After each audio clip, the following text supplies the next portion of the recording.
Let's just say, if she hadn't borrowed my jacket, I might still believe she was loyal. It was a Tuesday. Not a special Tuesday. Just one of those forgettable midweek days when everything feels beige, until it turns blood red. She texted, "Left my jacket in your car? Can you drop it at the office?"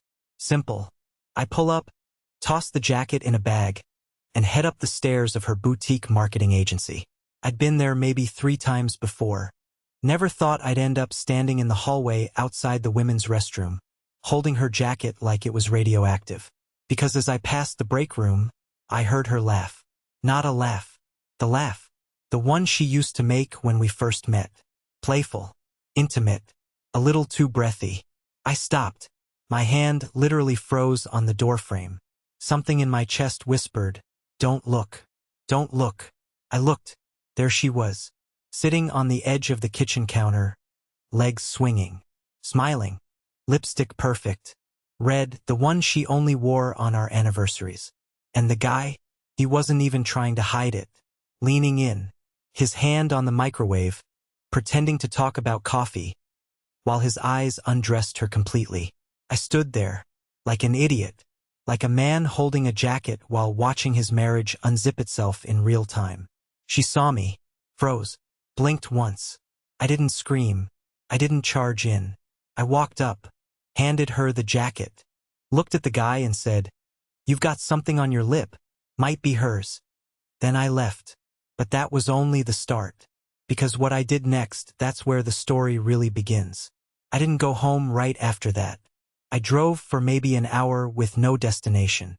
Just me, a half-empty bottle of warm gas station coffee, and the kind of silence that makes your hands grip the wheel harder than necessary. Every time I blinked, I saw her red lipstick. Not on her lips, but on the rim of his cup. A tiny smear, like evidence the universe left just for me. By the time I pulled into our driveway, it was already dark. Her car wasn't there yet. That didn't surprise me.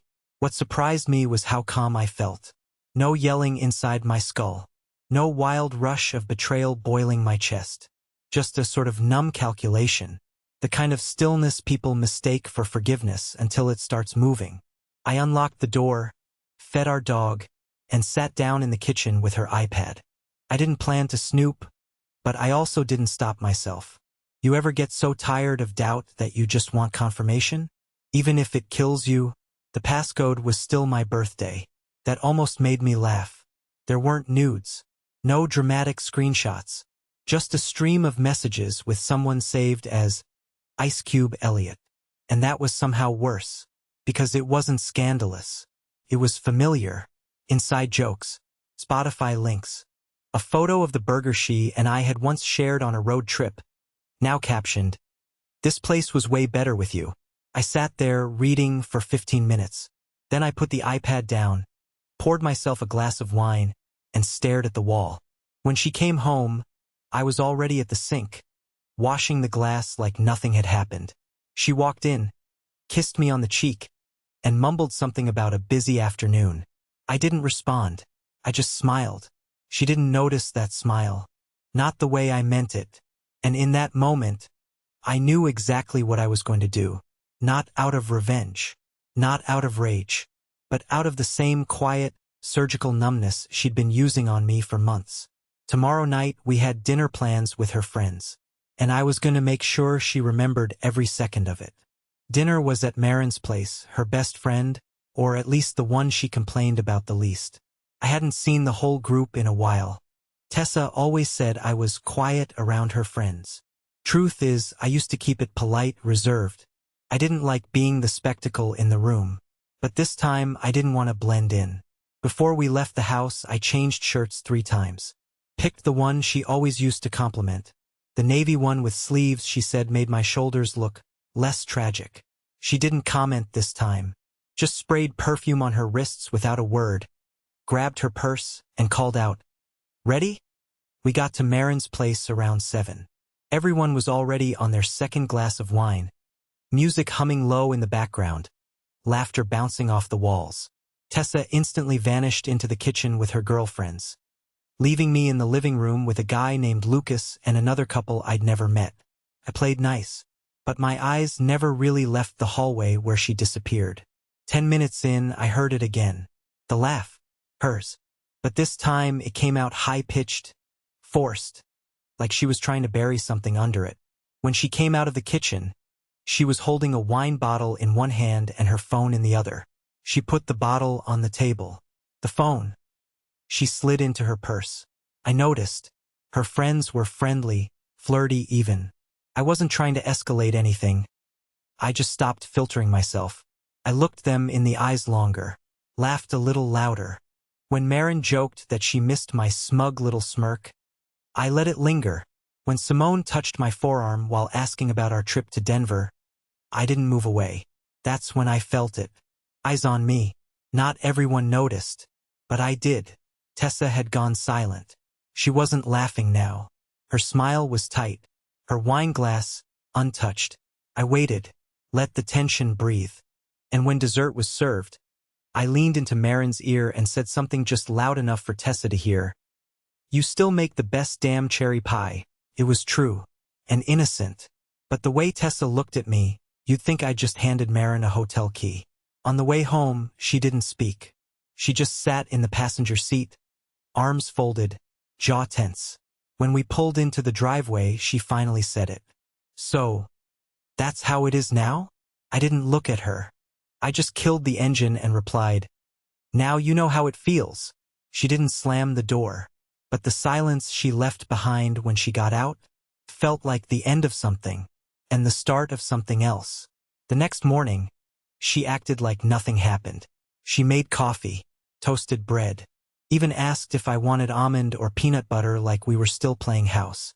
I studied her face while she spread jam on her toast, calm, detached, eerily precise, like a woman trying to repaint over a wall that was already crumbling. I didn't answer her question. I just said, "You didn't wear your ring last night." She paused, knife in midair, then smirked without turning. "Neither did you." She was right. I hadn't worn it, but not for the same reason. I didn't forget. I chose not to. We didn't talk much that day. We moved around each other like two people waiting for the other to blink first. She left for work late. I stayed home, pretending to catch up on emails, but really, I just sat in the kitchen staring at the fruit bowl like it owed me answers. That afternoon, I checked our shared Google Calendar. Her next late work meeting was scheduled for Thursday. But I remembered something from the messages I read on her iPad. Elliot had texted, "See you Thursday? Same spot?" She hadn't deleted that one yet. So I waited. Thursday came. She wore her white blouse, the one she usually saved for client presentations, and sprayed her neck twice with the perfume I gave her last Valentine's Day. She didn't notice I was watching from the hallway mirror. At 6:47 p.m. She left. At 7:30, I parked a block away from the boutique bar she didn't know I knew about. I waited. At 7:43, she walked in, alone, for exactly 2 minutes. Then Elliot walked in after her. He kissed her cheek. She laughed. But this time it wasn't the laugh. It was softer, slower, like she was melting into something she didn't plan to stop. I didn't storm in. I didn't take pictures. I didn't confront. I just drove home, because I already knew something she didn't. The next night, we had dinner with my sister and her fiancé, and I had invited someone else too. Someone who used to know Elliot better than anyone. I don't know what made me do it. Maybe spite. Maybe curiosity. Maybe I just wanted her to feel cornered for once.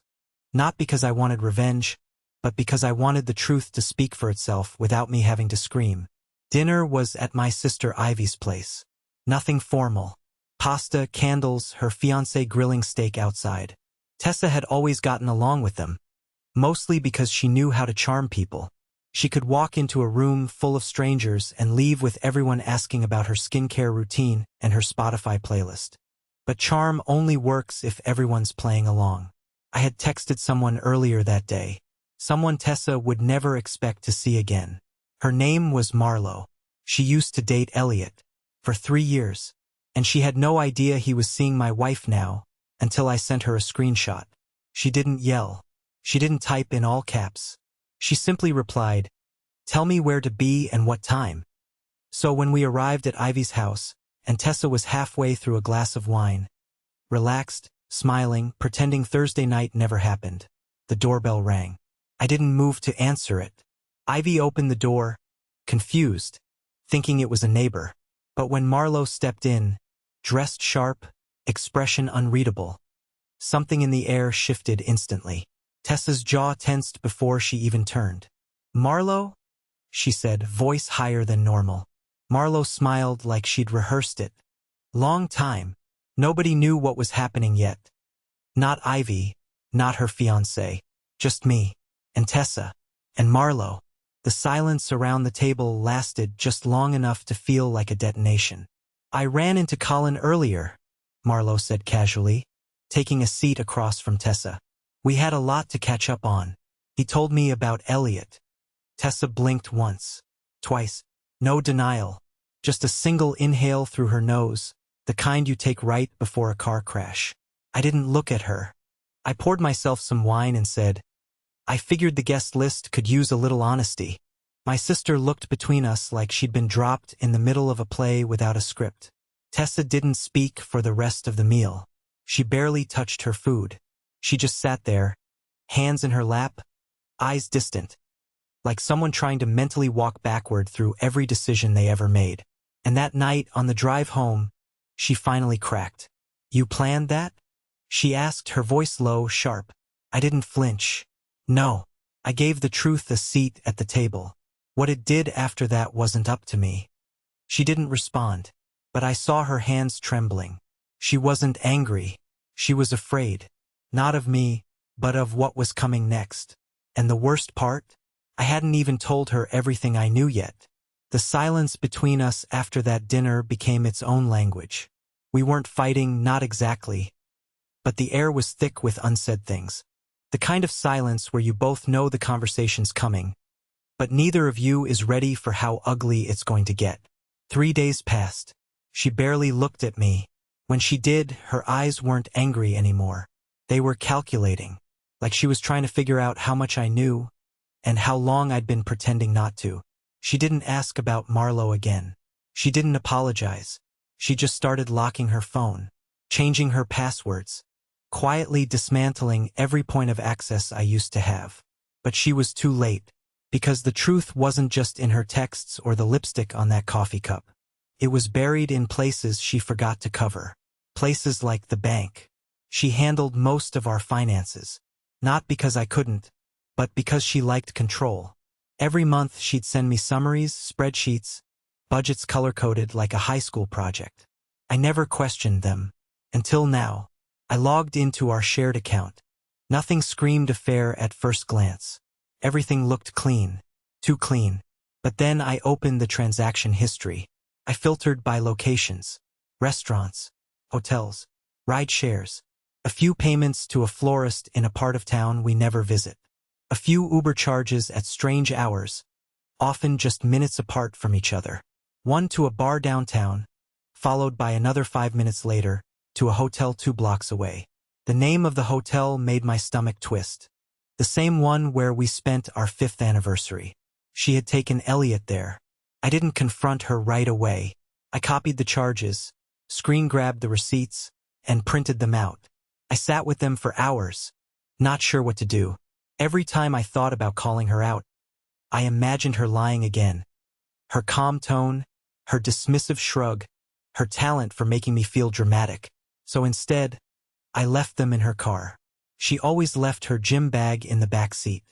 I slipped the envelope between her sneakers and water bottle, right on top, where she couldn't miss it. I didn't include a note. I didn't have to. That night, she came home late. No explanation. No fake story.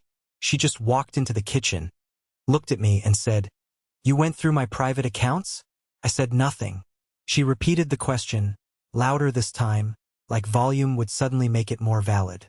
"I went through our accounts," I said. "The ones with my name on them, remember?" She stood there, shaking, but not from rage, from panic, because I wasn't reacting the way she expected. I wasn't yelling. I wasn't breaking down. I wasn't playing the betrayed husband card. I was quiet, focused, already 10 steps ahead. And the moment she realized that, that's when the walls finally started to close in. She didn't sleep in our bed that night. She didn't leave either. She just drifted from room to room like a ghost trapped in a house that wasn't hers anymore. I stayed in the living room, lights off, listening to her footsteps upstairs. Around midnight, they stopped. That's when I opened the file. It wasn't something I planned to have. It just happened. Earlier that week, I'd backed up our cloud storage, hoping to recover some old photos. The kind you forget even existed until you see them again. Instead, I found a folder named Drafts. Buried inside was a voice memo. I don't think she meant to keep it. Maybe she forgot it was there. Maybe she recorded it, listened back, and didn't like how it sounded. But I listened. It was just under a minute long. Her voice was soft, half whispering, like she was rehearsing something in the mirror. She said, "I don't know how to tell him. I don't want to break him. He's too still, too passive. I need something different, something real. And Elliot feels like oxygen." I paused the file, rewound it, listened again. He's too still. I sat there in the dark, breathing through clenched teeth. Every word carving something out of me I wasn't sure could grow back. It wasn't just the cheating. It wasn't even the lies. It was the fact that she'd studied me, diagnosed me, labeled me as something disposable. Someone soft enough to hurt without consequences. She thought I wouldn't fight back. But she misunderstood stillness for weakness. The next morning I left early. Took my time. Coffee shop. Long walk. Cleared my head. I didn't say goodbye, didn't text. When I returned around noon, she was sitting at the kitchen table, the printed receipts in front of her, and a pen in her hand. She had crossed through each transaction in red ink, as if erasing them from paper could undo the reality. I walked past her. "Colin," she said, barely above a whisper. "We should talk." I stopped at the hallway, turned just enough to see her out of the corner of my eye. "We don't need to talk," I said. "You already rehearsed everything you were going to say." I heard the dress rehearsal.